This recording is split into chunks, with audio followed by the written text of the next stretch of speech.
pudimos llegar a esta semana. Vamos a hablar sobre el libro de Esdras. Esdras en hebreo es Ezra, que significa al que Dios ayuda. Esdras nada más tiene pues 10 capítulos y es uno de un libro histórico, pero que tiene una suma importancia grande en la Biblia. No sé si me puedo apoyar proyectando porque no se ve las diapositivas. Y les voy a empezar hablando dos cosas muy interesantes para nosotros en el canon que tenemos en nuestra Biblia española. Eh, la división de los libros es diferente en cuanto a la hebrea. La hebrea se compone de la ley, que son los 5 libros que ya habíamos visto al principio, los profetas, pero dentro de los profetas se dividen los profetas mayores, y que son Isaías, Jeremías, pero en hebreo, en la Biblia hebrea solamente hay un libro que es de los 11 profetas menores, que para nosotros vienen por separado, y vienen los libros de los escritos, vienen los libros proféticos, los rollos, 5 rollos que son Cantares, Ruth, Lamentaciones, Esdras, Eclesiastés, y 3 libros históricos, que es donde entra el libro de Esdras, Nehemías, y también el libro de Crónicas. Esdras y Nehemías en un principio eran un libro como tal, pero de ahí se dividió en dos partes, por eso tenemos en la Biblia Esdras y Nehemías. Vamos a hablar este contexto porque para que nosotros podamos entender un poquito de las etapas de la Biblia, en qué momento se estaba llevando la vida de Esdras. Esdras estaba cautivo en Babilonia, y la escritura se divide. Bueno, aquí le comenté cómo estaban los libros de la Biblia española y la Biblia hebrea. En la siguiente diapositiva están las etapas que hemos visto: la etapa de la creación, pues que está en Génesis, la etapa patriarcal, la etapa del Éxodo, pero nos vamos a centrar en la etapa del retorno. Fíjense que en esta discusión, porque por el orden en el que vamos en la Biblia, pues parece que no concuerda, ¿no? O sea, porque nos adelantamos a, a los reyes, ¿no? O sea, antes de que hablemos de los profetas que son Jeremías, Isaías, Daniel, Miqueas, está el libro de Esdras, pero que son contemporáneos, o que Isaías y Jeremías fueron antes que Esdras. Entonces las profecías que nos marcan en esta palabra, lo que es el retorno, es antes de la etapa, es después de la etapa de la cautividad que anunciaron estos profetas. Debemos de aprender o recordar que Israel se dividió en dos porciones: Israel norte, Israel sur, las tres tribus contra, bueno, 2 tribus y media contra las 10 tribus. Entonces, por eso a veces no entendemos un poquito esto. Los personajes principales que se encuentran en esta historia de Esdras fue Esdras, que fue sacerdote y escriba. Esdras escribía en hebreo y en arameo, por eso bien una parte de Esdras estaba escrita en arameo. Fue descendiente de un sumo sacerdote que se llamaba Seraía, y él vivió en Babilonia, por lo cual no podía ejercer su ministerio de sacerdote. Entonces también se habla del rey Ciro. El rey Ciro se menciona unas 23 veces en la escritura. Es un rey importante porque a este rey Dios toca su corazón para que pudiera hacer volver a los cautivos de Babilonia. El rey Ciro promulga un edicto, inclusive financia este retorno.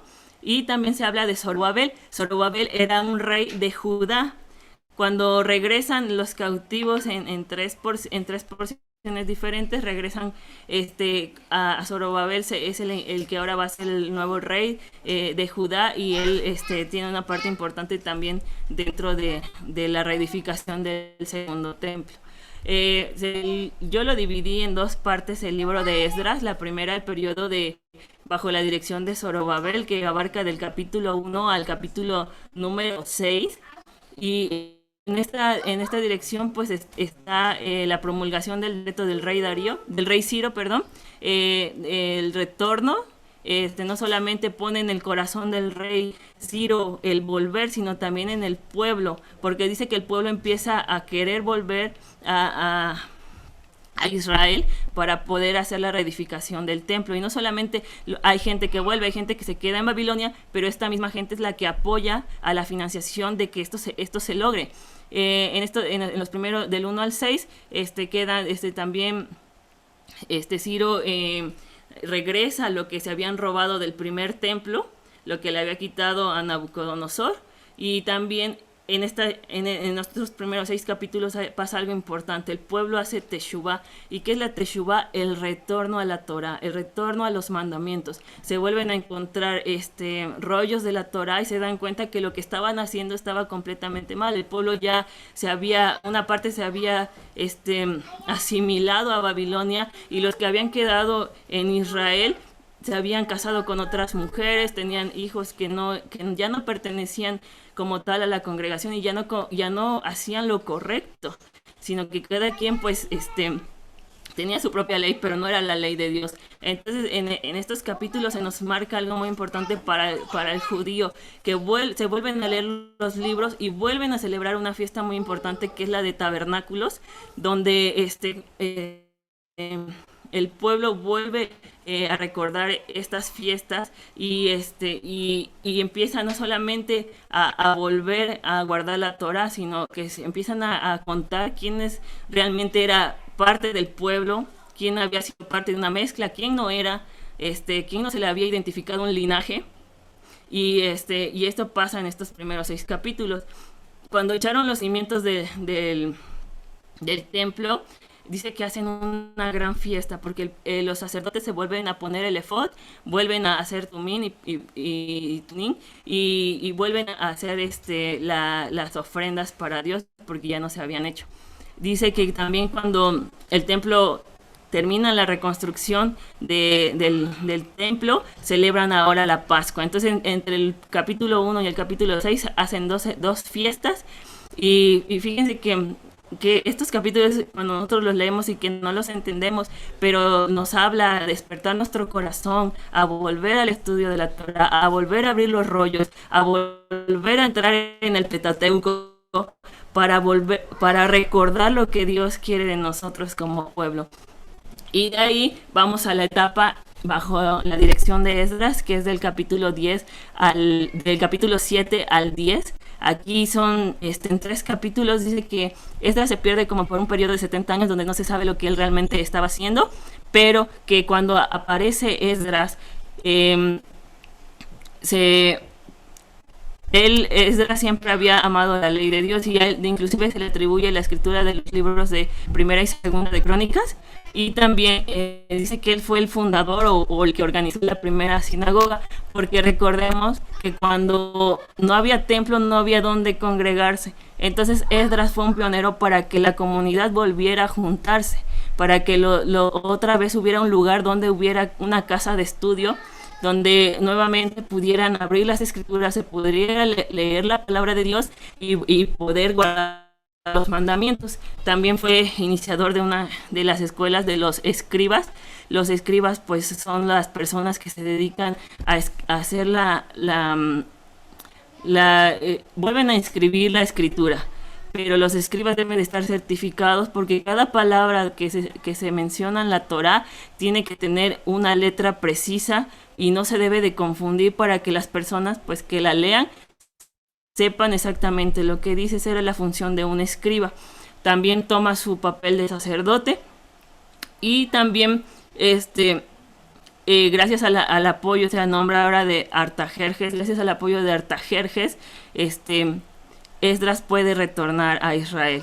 Y en los últimos capítulos, lo que hace Esdras es hacer una plegaria, como lo hemos visto cada vez que en el pueblo de Israel se arrepienten, siempre el líder hace una plegaria de arrepentimiento. Lo leemos en Daniel, lo leemos en Esdras, lo leemos con Moisés, y a estas plegarias fíjense que Dios responde. Cuando el líder de la congregación clama por perdón, Dios lo respalda y responde a esas plegarias, y Dios vuelve a perdonar a Israel. Y por eso, después de las profecías de Isaías y Jeremías que hablan sobre el retorno, aquí es donde empieza. Y los siguientes libros, como son Nehemías, también nos van a hablar del retorno de Israel. Y ya por último, nos hablan de la purificación.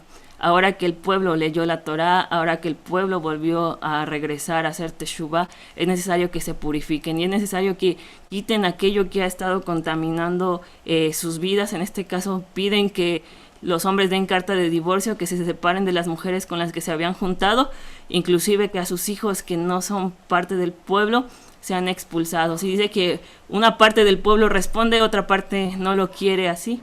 Entonces, vemos la importancia del libro de Esdras. La verdad que es un libro muy, muy interesante, a pesar de que tiene 10 capítulos nada más, pero que si nosotros nos profundizamos a estudiar, nos vamos a dar cuenta que Dios quiere que su pueblo regrese. Dios quiere sacarnos del exilio. Y fíjense que en el capítulo 9 me gusta mucho este texto que dice: pero ahora qué diremos, oh Dios nuestro, después de esto, porque nosotros hemos dejado tus mandamientos. Y algo bien importante del arrepentimiento de nosotros cuando hacemos lo incorrecto es reconocer que hemos olvidado la ley de Dios y pedirle ahora que nos ayude a volver a guardar la palabra de Dios. Y yo quiero que con estas palabras nos quedemos, porque a veces como pueblo hemos olvidado la ley de Dios, hemos olvidado los mandamientos, como lo dice el salmista David, ¿no? Que nunca se aparte de mí tu palabra, sino que nosotros podamos meditar de día y de noche y que hagamos conforme a todo lo que en él está escrito también, para que nos vaya bien en la tierra. Y pues este es mi comentario referente a Esdras. Me gustaría que también pudiéramos estudiar en casa más profundo